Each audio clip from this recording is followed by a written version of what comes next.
मुखौटा भाग 1। आज शांता सदन में बहुत चहल पहल है। कामिनी जी के पति रमाकांत जी ने अपनी माँ शांता जी के नाम पर घर का नाम शांता सदन रखा था। कुछ वर्ष पहले रमाकांत जी का आकस्मिक निधन हो गया था। राहुल घर का बड़ा बेटा है। उस पर 2 बहनों शीला व रानी की जिम्मेदारी पिता के अचानक चले जाने के बाद उसके कंधों पर आ गई। राहुल को अपने शहर से दूर सूरत में नौकरी मिली तो वो फौरन ही ज्वाइन कर ली।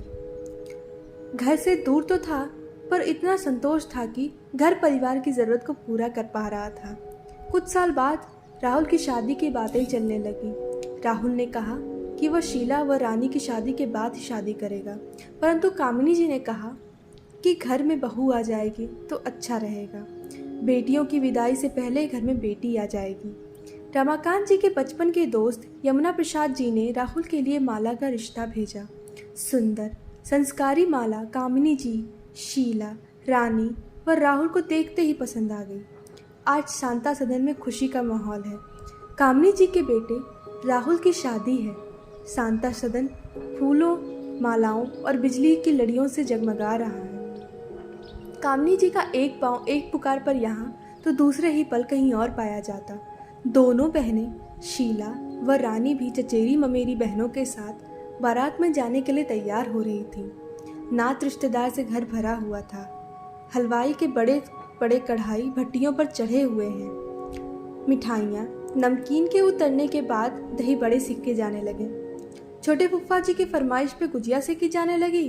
बड़े फूफा जी को लस्सी की तलब लगी तो झट से महाराज ने मोटी मलाईदार लस्सी हाजिर कर दी। मिनट पर एक लड़का सबकी चाय की तलब पूरी करने के लिए हर आधे घंटे में चाय और नाश्ता सर्व कर रहा था। चाचा जी की चश्मे की कमानी टूट गई तो फट से लड़का जाकर सही करा लाया।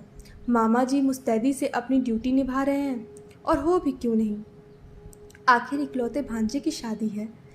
जीजा जी के जाने के बाद दीदी को भैया का बहुत बड़ा सहारा है। घर में चहल पहल का माहौल है। लड़कियों को तैयार होने से फुर्सत नहीं है।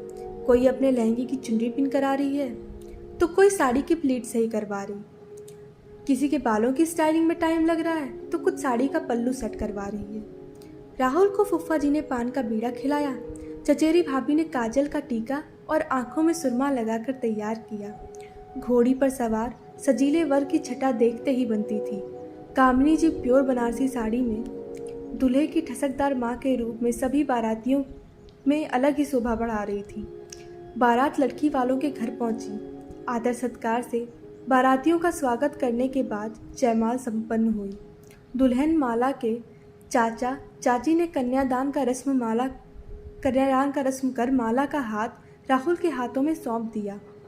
राहुल ने माला के चाचा चाची को माला को हमेशा प्यार व सम्मान से रखने का भरोसा दिलाया। इस तरह धूमधाम से राहुल की शादी माला से हो गई। आगे की कहानी भाग 2 में।